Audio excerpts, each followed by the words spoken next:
Good afternoon, everyone. We're going to give it about a minute to let people in from the waiting room, and then we'll get started.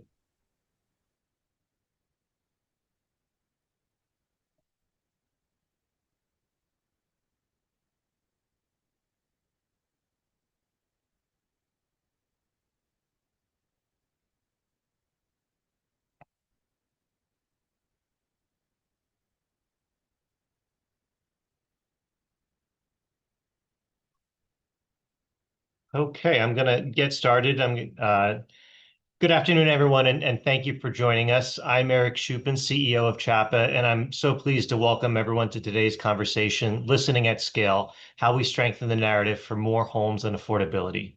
Many of you joining us today are CHAPA members, housing practitioners, researchers, advocates, and policymakers. You know that good housing policy depends on good information, but research does not speak for itself. Turning good ideas into policy and policy into more homes and greater affordability also requires public understanding, trust, and political will. As advocates, we spend a lot of time thinking about what we want people to understand. This project starts somewhere different. It starts by listening. How are people experiencing our housing challenges? Where are they getting information? And which messages connect or fail to connect?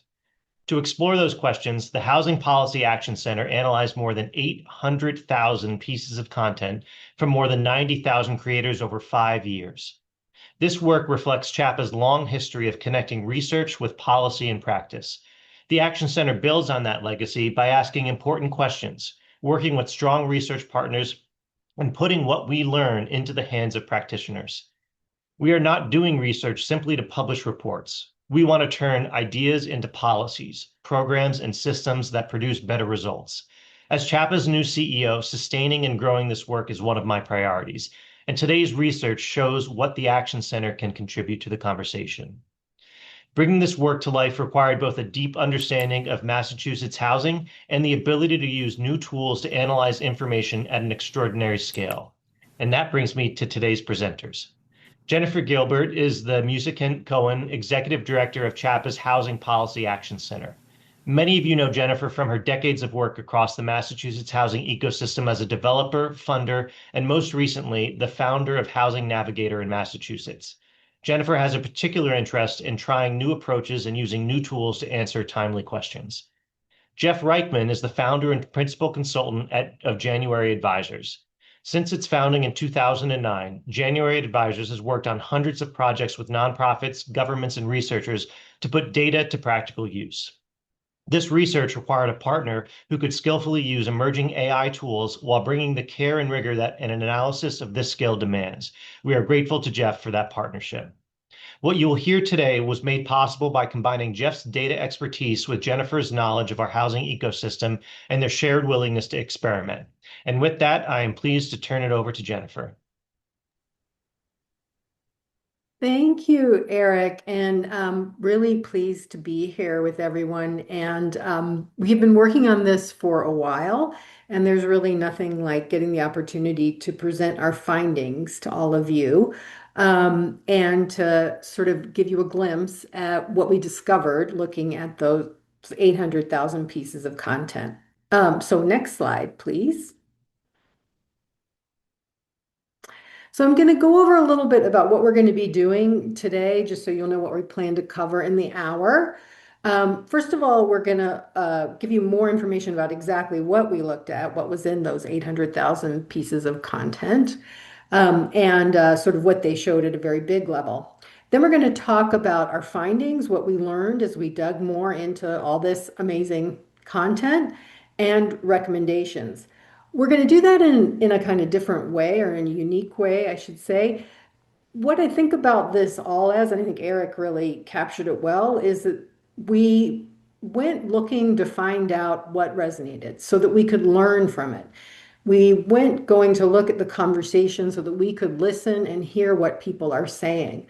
And we're at the moment where we now can look at that and think about how we might need to adjust as well as lean into some of the narratives that we as housing advocates have been using. So we're going to be framing our recommendations in a kind of framework many of you may be familiar with. A lot of team retrospectives use it, which is, start doing things that we're not doing, continue doing things that are going well, and stop, which there are some things that maybe are fizzling, and we'll talk about those as well. We do have a decent amount to cover, but also have left time for questions. So for sure, we would hope to get to as many as we can. And we'll ask you to please enter your questions in the chat. There are a lot of people signed up for this. It was over 400 folks signed up. So we will have Lily Linky from the CHAPA team looking at the questions in the chat and then drawing out themes as well as individual questions for us to answer. So that's the overview. And now let me launch into, oh, I almost forgot.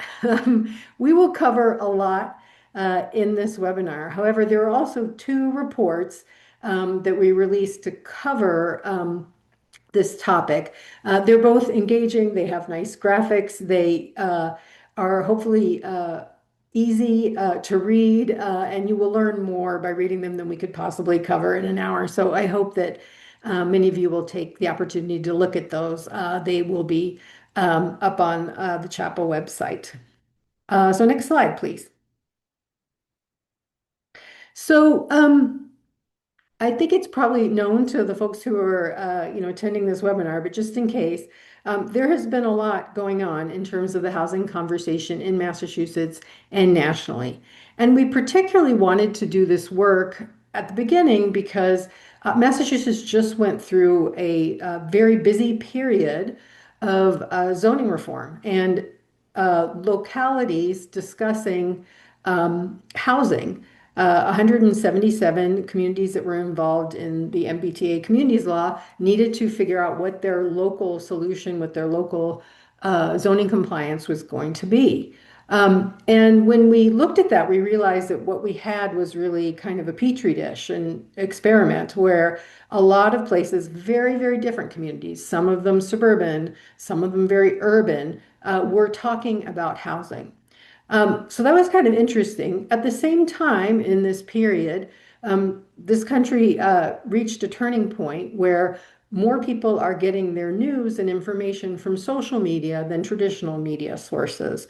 So again, it's sort of a good moment to look in on at the housing conversation because there's a lot of it and it's happening in new and different places. In this same moment, many of you, I know, were involved in shaping sort of playbook for housing advocacy. Many members of the CHAPA team were involved in this and sort of putting forward, this is the way to, at the local level or otherwise, advance housing production. These are the ways to talk persuasively. So, as I was saying earlier, all of these come together to create a moment where it's a good opportunity to pause and to look at what folks are saying. Because at this point, and it's just, I love this ability to look, at, well, how did we do? And think about, well, what are we hearing? And learn and adapt strategies. So that's what we're going to be talking about. Next slide. When And this we one's first Jeff. started, oh, thanks, Jennifer. When we first started this project, we cast as wide a net as possible. We wanted to know, where are people talking about housing online? We investigated Facebook groups, we looked at Nextdoor, we looked at Twitter, and what we settled on was a mix of Reddit, Boston Globe comments, YouTube comments, and YouTube transcripts of public meetings, and other public records, and news articles, other news articles covering the MBTA Act. And one of the reasons why Reddit shot to the top of our list is that, number one, it's very frank conversation. Number two, it's regionalized. So we could go through over 60 different Massachusetts subreddits and dig into the hyper local conversations that were happening and extract information. Where are people asking for help? Are people complaining about it? What are the arguments that they're using? And are the housing advocacy arguments and talking points gaining traction organically, or are people talking about something else? And overall, we looked at over 800,000 different posts and comments from over 90,000 different content creators across all of these various forums. And they stand out differently. So we'll go to the next slide, please. So again, high level, one of the things that we, immediately could see is what kind of broad categories the conversation fell into. And one of the immediate findings was we went in looking to kind of listen in on the conversation about MBTA communities and kind of housing policy more broadly. And what we found really quickly is there is lots of conversation on that for sure. However, 91% of the housing conversation is about everyday challenges of living in a tight housing market. So those are things like issues about where can I find, an affordable place to live? I'm having difficulty. I'd love to stay in the city, but I can't afford anything here. I can't afford a condo. Where could I look? And as you'll hear more, real, kind of sometimes crisis situations.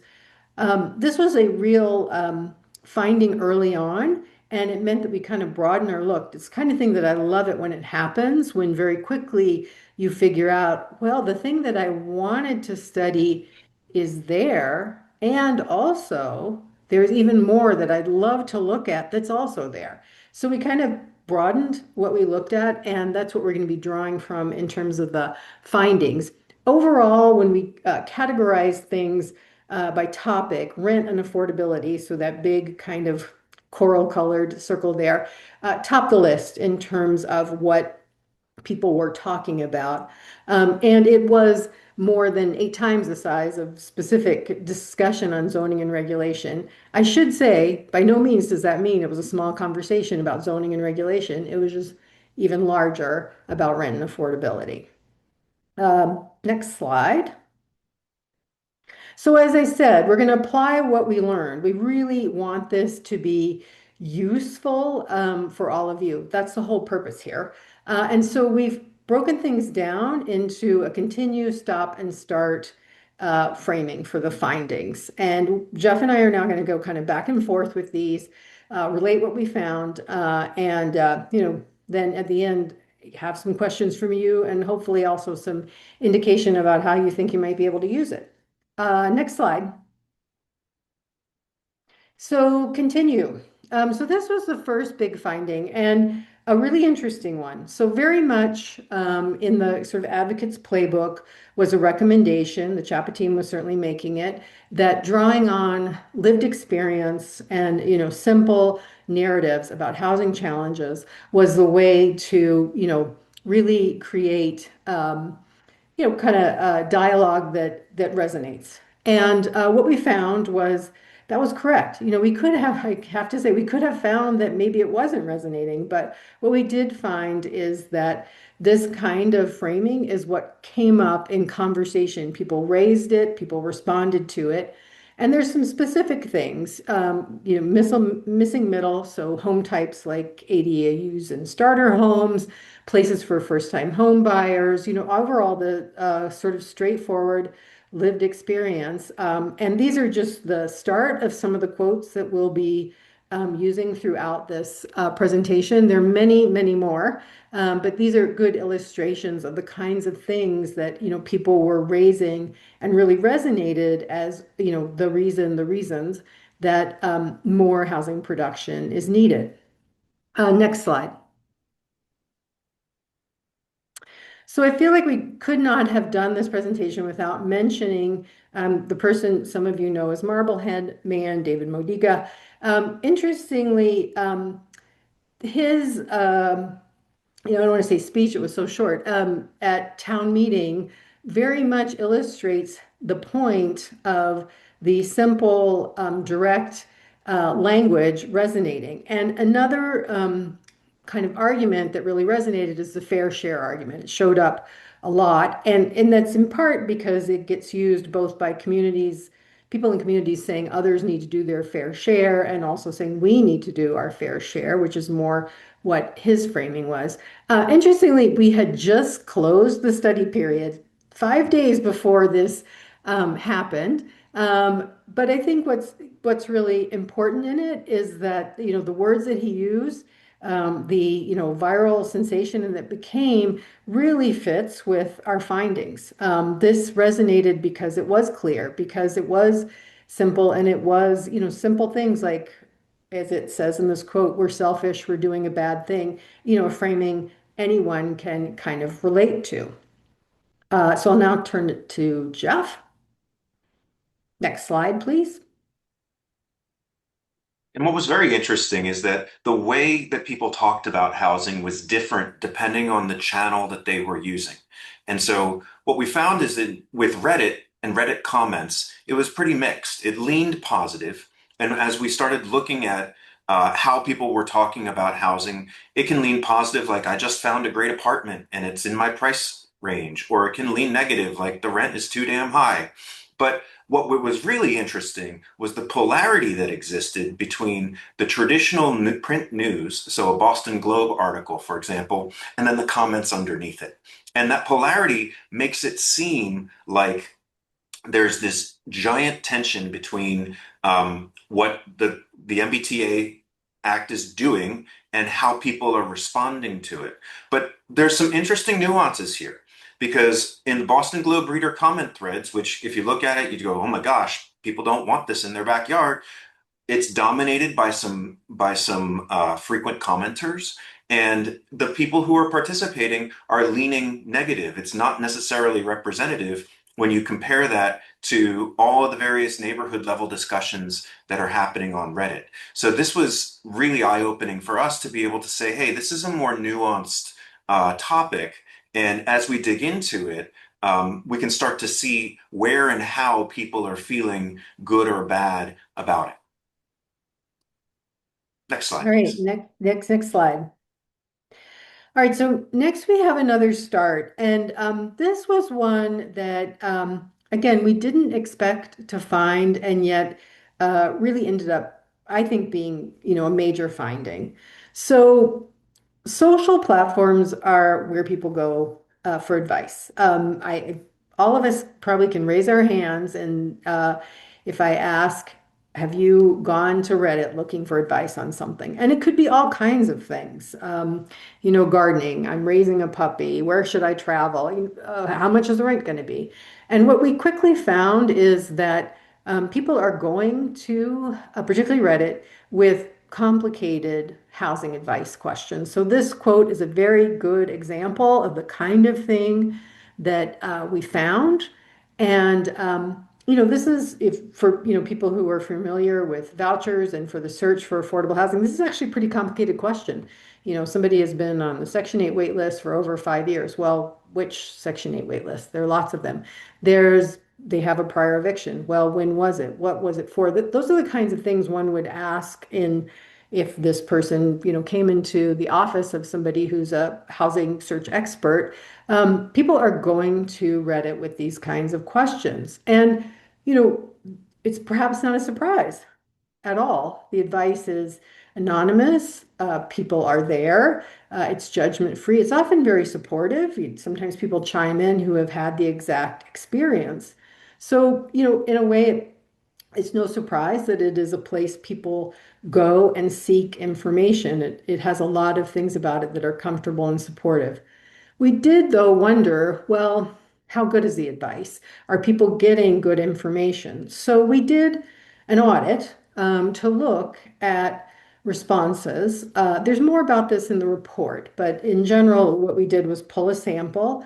We picked the topic of vouchers because that came up quite a lot, and then evaluated how accurate they were on a scale that was accurate, kind of directionally accurate, meaning it was sort of heading in the right direction, but perhaps not complete, and then inaccurate. And those were ones that gave bad information or were, entirely incomplete. Next slide. So the finding was that 21% of the advice was inaccurate, fully inaccurate. So that's 1 in 5 responses, which is, certainly not the level that one would want given the importance of some of these questions and how much they could affect someone's life. I want to be clear about this because we previewed this with an audience yesterday. That does not mean that 80% of the answers were correct. There was a large proportion of them were also only directionally correct. So, the finding is very much that this is where people are going. This is where people are feeling comfortable, and also they're not getting correct information. So, in discussing this and processing this within CHAPA, we had the idea that, well, why don't we, move things forward by trying spreading good information on this platform? So, we're going to sort of put our money where our mouth is, and, we're announcing that we're going to be hosting a Reddit housing Ask Me Anything. We will have a couple of housing experts there. I want you all to stay tuned for details and definitely direct people to it because we want to use it not only as a opportunity to answer people's questions in the moment, but we're also going to be leaving breadcrumbs. We're going to be leaving information that is correct on this platform. And that's important. It's really important in the age of AI because the large language models and AI tools use Reddit as a source, and they're going to amplify responses that are correct, let's hope, but also sometimes responses that are incorrect. And so we hope that it'll have a true multiplier effect, putting good information out on a platform like that to get more, out to the public about good advice on these really, really important topics. Next slide. Another point sort of with this is, and there's more again in the report about this, is that there's a huge opportunity with platforms like this, as Eric was saying, to really listen.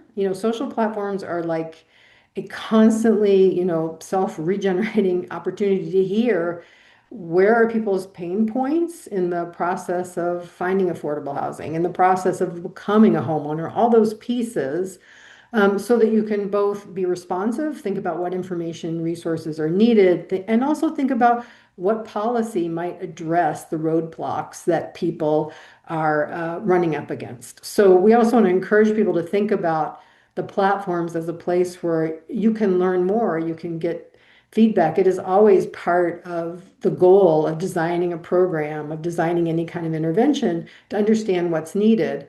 And this is a way to, really listen and hear. For sure, there are all kinds of, and I don't want to act like there aren't all kinds of sort of potential biases here. It should be one of lots of methods, but it is a place that is perhaps under leveraged for understanding what's going on at the ground level.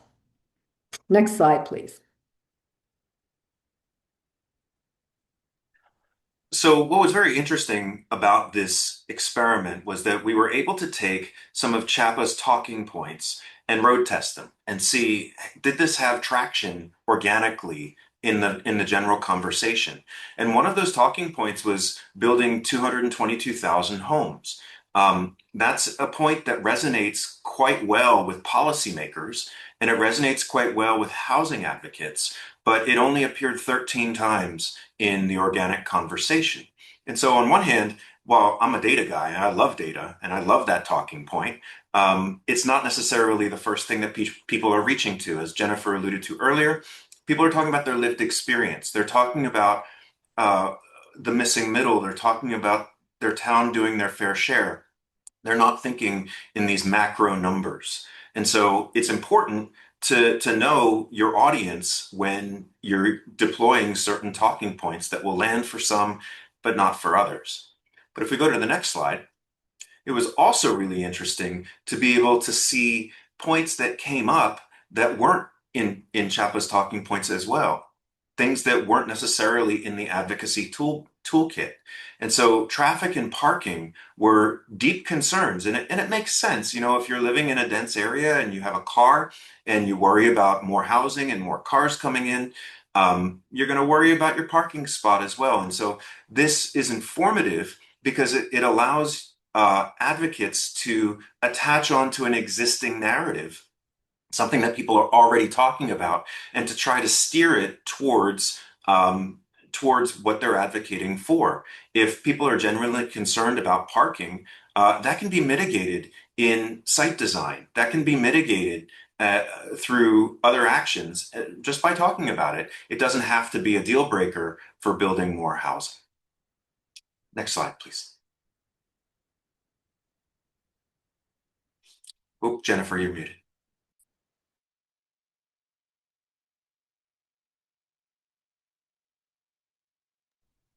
I just want to add something if we go back to the last slide. Um, so I think if I had asked people, does parking show, do people talk about school enrollment or parking when there's a housing project in or housing development in consideration? I think, increased school enrollment is what people would have said comes up all the time. And, that could be the case at a meeting or, who comes to presentation for community input. But for sure, what we saw was on these platforms, parking surfaced a lot more than increased school enrollment fears or issues about declining property values. Now, again, could be very much specific to a neighborhood. It could be specific to a town when you are promoting a specific project. But it was quite interesting that overall, parking was something coming up a lot more. And this indicates to me like we need to have the strategy figured out. It's one of the things that we would really like to do as a next step, think about, well, what are the ways in which you address this? Let's be ready. Let's know that this is going to come up, and think more at the policy stage, but also at the local project stage, which increasingly may become the place that parking gets discussed because at a policy level, many municipalities are starting to remove their requirements around parking or adapt them. Okay, so now next slide. So another thing that came up quite a bit that we have noted as a place that we need to start is to start addressing the luxury housing roadblock. These are some great examples of quotes about the existence of luxury housing. It's a common refrain. They're only building luxury housing. They're not building housing that's for me. And it really builds on itself, and it's kind of a conversation stopper. It's a big, big roadblock.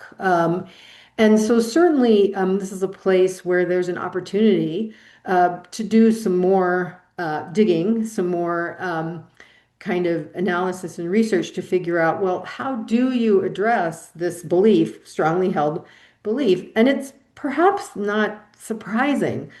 An awful lot of new buildings that I see going up have the luxury housing banner on them, whether they are or not, or not luxury housing, I do not know.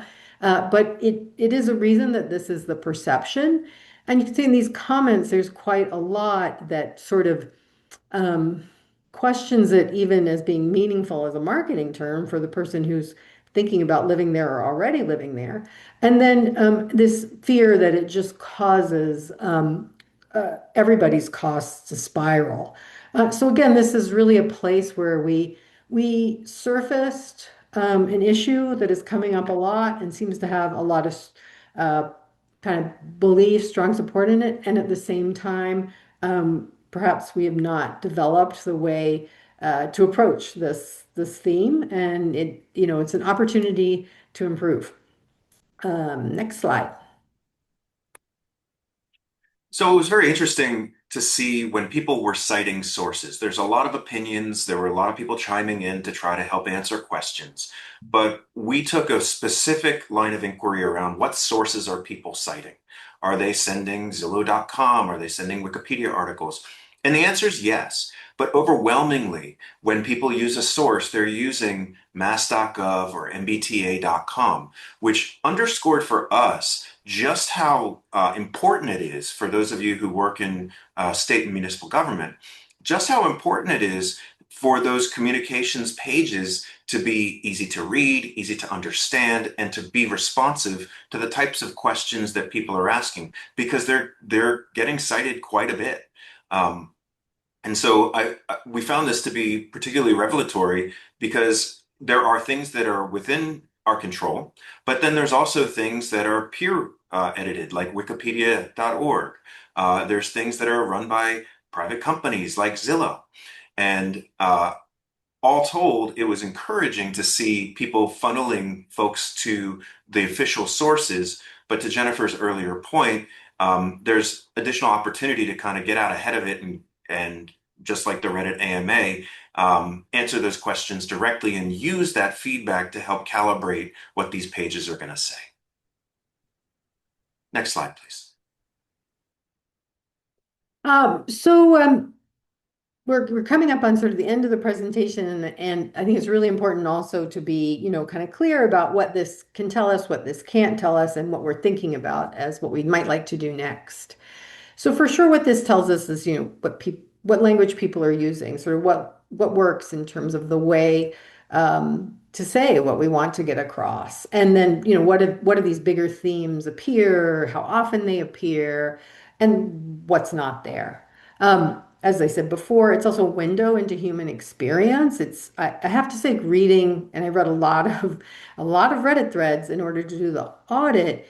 It was a window into human experience of how challenging it is, about how complex people's lives are. I mean, a lot of the questions people are asking, they're asking because their lives don't fit the boxes, often of benefits or the boxes of, legal action, and they're trying to figure out how to deal with that. Um, it's also a window into some of the challenges with getting good information across. Um, it can be over time. We did this within a particular period. One could certainly be using a tool like we use to look and see whether there are trends over time, if certain conversations go up and down, if certain questions go up and down, if certain new things surface, completely could do that. And we also think that what this does in terms of surfacing what's really uh, central in the conversation, using a new tool is a way to start using also traditional methods to dig deeper. And that's because and I suspect we'll get some questions about this in the chat because I've already been asked a lot about this. This does not tell us why people believe the things that they believe. It tells us more what they're talking about. You can see sort of what language gets responded to, a lot of things like that. But if you wanted to get more deeply into those questions, like why do you think everything's luxury housing, you really have to use other more traditional methods that rely, first of all, on representative sampling, so you really are getting those voices. This was a lot of content creators, 90,000, but we don't necessarily know a lot more about how that representative it is of any demographic group or um, anything otherwise. And so really this is a place that we can take off up from in more directions to explore even more some of these questions. So next slide, please. So that's sort of the place we're at now, which is, so where do we kind of go from here? How do we use this? And I'm gonna, talk about sort of four things. One is for sure we're offering this to all of you, and I suspect or I know from experience, many of you are people who care about housing, and care about folks doing housing search and are very interested in these issues. And very much we hope that this will help you all in thinking about how to frame your own advocacy at the policy level, but also at the level when you're trying to get a project advanced. How can you think about the responses that will resonate? How can you be prepared for the things that may be on people's mind in a community meeting, and including maybe some of the folks who aren't always speaking up or are not attending. We also very much want to help address the accuracy gap. It's a huge finding. It's sort of, I've been saying, like, it's a question of our age. How do you get truth out there?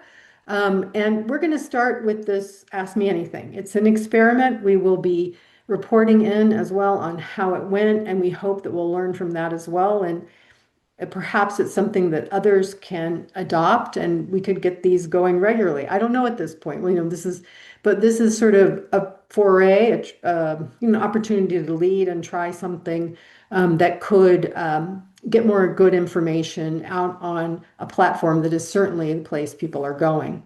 We'd like to dig deeper on parking and luxury housing. Get in touch if those are appealing to you, because we're really trying to figure out what might be a next step. Maybe that is something like an opinion poll or a focus group that could get us more into those questions of why are those beliefs held. And for sure, I hope that folks will offer ideas, even in the time that we have today or otherwise, about where else we can go with this. This is intended to provide information, but it's a starting part.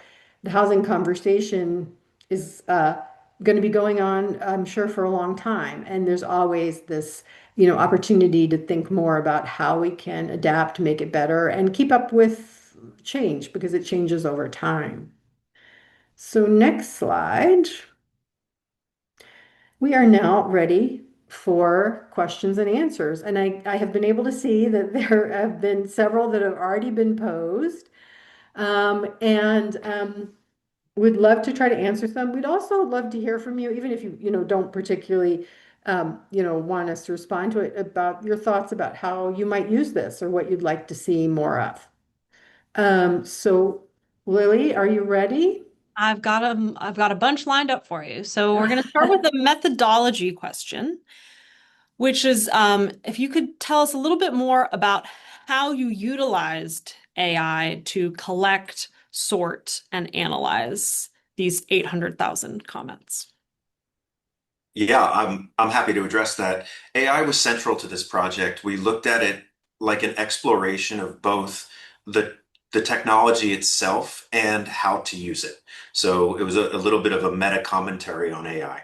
These were all things that we have done before at January Advisors. We've built social media scrapers. We've scraped Reddit before. We have done sentiment analysis directly and written that code. So it wasn't that AI was just kind of off in its corner doing something magically. It was very carefully and closely observed, but it changed the nature of how Jennifer and I work together.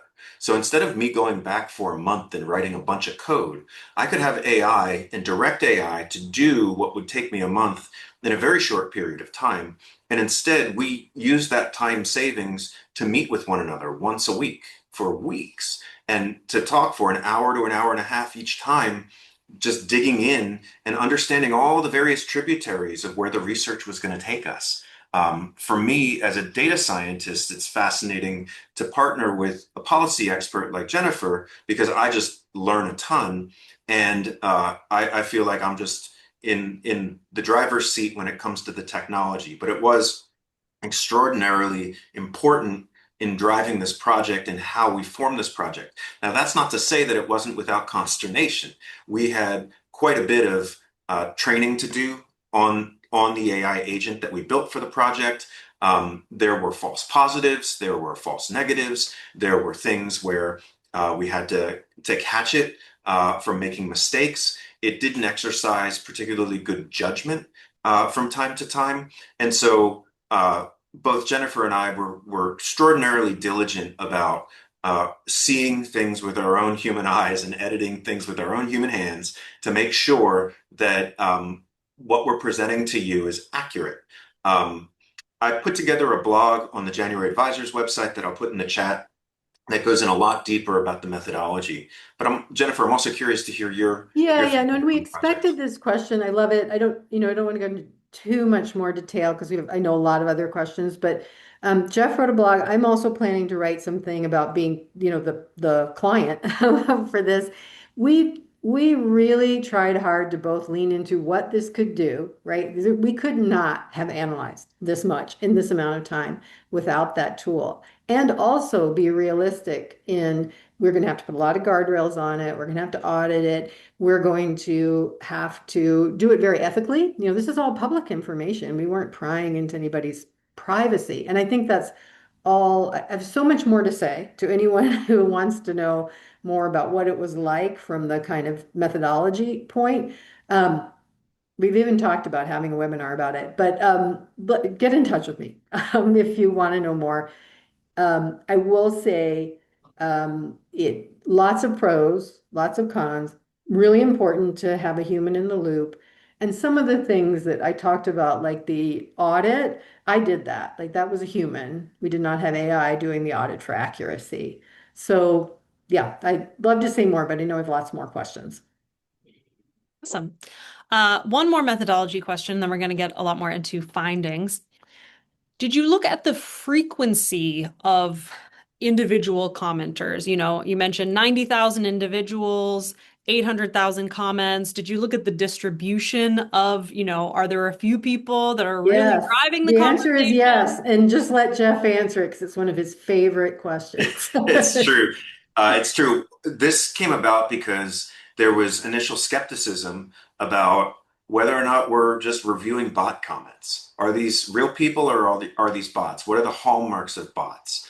Um, and so then we started to get into commenter frequency. And while it's not possible to know because, it's these are anonymous comments, it's not possible to know if somebody has four different Reddit usernames. But in terms of frequency by username, especially on the Boston Globe comment section, it was very interesting to see, there were people who were commenting multiple times on the same article and commented on every article. And so my brain isn't set up to discern that frequency when I'm just scanning through comments. So it makes it seem like the argument is louder and bigger than it actually is. And so this was a different way of looking at that to start to say, okay, it's the sentiment might be heavily negative on this article, but it's driven by three different people, not 30 or 300 people. So we did look at that frequency. It's not in our findings, but it is extraordinarily important to do that methodologically to know, are you just measuring a couple of loud voices or are you getting a larger sample? And I think Jeff said this on Reddit, it was lots of voices. It was lots of voices, and many only commented once. The other thing that was really interesting is that it might have seemed from what we said that it was mostly, tenants. Actually, lots of landlords asking questions too. Lots of people who said, I'm a developer, and just a range of types. Now, sure, somebody could be making up that that's who they are, but it did seem like what you're getting is actually quite a lot of different types of folks who want to be part of the conversation. Speaking of representation, we had two kind of similar questions I'm going to combine, which is about regional representation and particularly some of the differences between Eastern and Western Massachusetts, which do have very different challenges. So would you say that there was a fair representation across regions? Was it really Greater Yeah, Boston heavy? And did you see yeah. any differences in between what people were talking about? So I am going to answer this one kind of quickly because one of the things that is true is that people can be in any Reddit subreddit they want, Yeah. and they tend to go to the ones that are active. Therefore, our Boston is super active, but there are people who say, I'm in Everett, I'm in, whatever.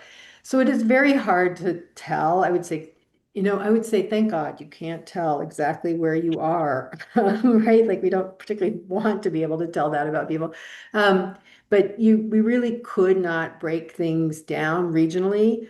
We kind of started out wanting to do that more, but it was challenging. I think that if you wanted to do it further in another, in a part of the state, there are ways you could think about doing it. But for this, I would say we couldn't really distinguish. We can't lift out findings in terms of how different they might be and be really reliably linking them to geography. Good. But I'd love to keep talking about it because I understand why people want to know about it. We also did, start with the idea that this was about the MBTA communities, and those are primarily in the eastern part of the state. Again, we ended up branching out, but a lot of the conversation is either it's not possible to tell. Yeah. All right. Another question about sort of the intersection of housing and climate. Was that a theme that came up frequently? Folks bringing up climate change and climate issues in relationship to housing? I think if you go back to the slide, you can see where climate fell in terms of frequency. And these slides will be up. on the website. So there was some conversation about it, but I'm not gonna read. We can go back to it. Yep, whoops, one more. Nope. Oh, no, Yeah, yeah, there it is. yeah. So yeah, 12,365. yeah, it's not particularly large. Now, of course, there's a separate conversation going on about climate and environment, and you might want to look at it, go in the other direction and see how much that gets related to site or housing issues. But we certainly did not find that that link up was, I mean, that's still fairly large, but it's not as large as the affordability topic or transit and commuting, which again is related. All Right. right. So I think we have time for, a couple more. Yeah. I know it's good. Now I'm really going to have to start to get picky. All right. So I'm we gonna look too. yeah. Um thinking about kind of policy solutions, one finding was that the 222,000 goal is not coming up in conversations the way that it might be in policy spaces. But was there any particular policy that seemed popular or that folks seemed to kind of have some coalescence around? Yeah, this is a real solution. So that's interesting. We didn't analyze it that way. And one could check and see is this particular solution coming up a lot.